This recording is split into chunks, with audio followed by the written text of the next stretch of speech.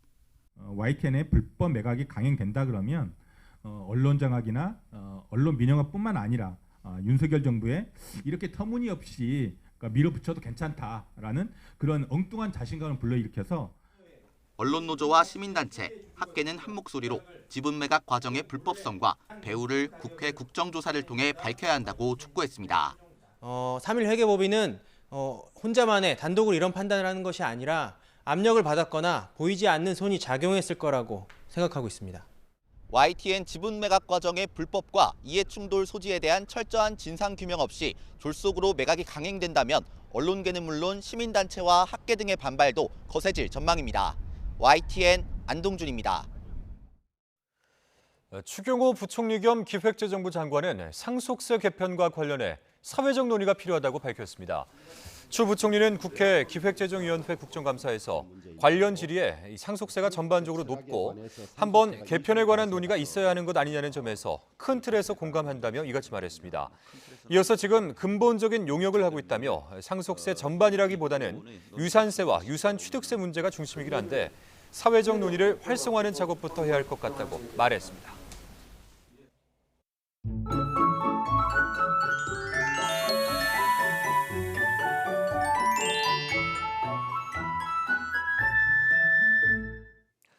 찬바람이 불며 기온이 빠르게 떨어지고 있습니다. 이에 따라 주말인 내일 아침에는 올가을 가장 낮은 기온을 경신할 것으로 보이는데요.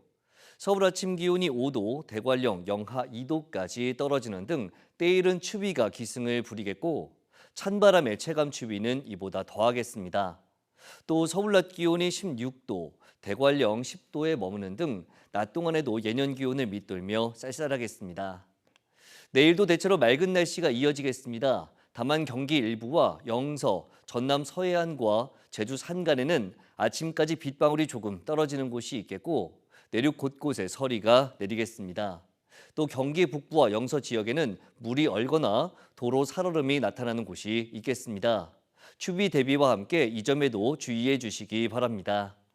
내일 아침 기온은 서울이 5도, 춘천 2도, 안동 3도로 오늘보다 3도에서 6도가량 낮겠습니다.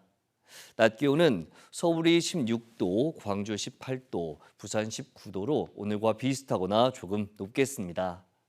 내일은 추위는 모레 낮부터 점차 누그러질 전망입니다. 날씨 정보였습니다. 금요일 뉴스나이트 마치겠습니다. 함께해 주신 여러분 고맙습니다.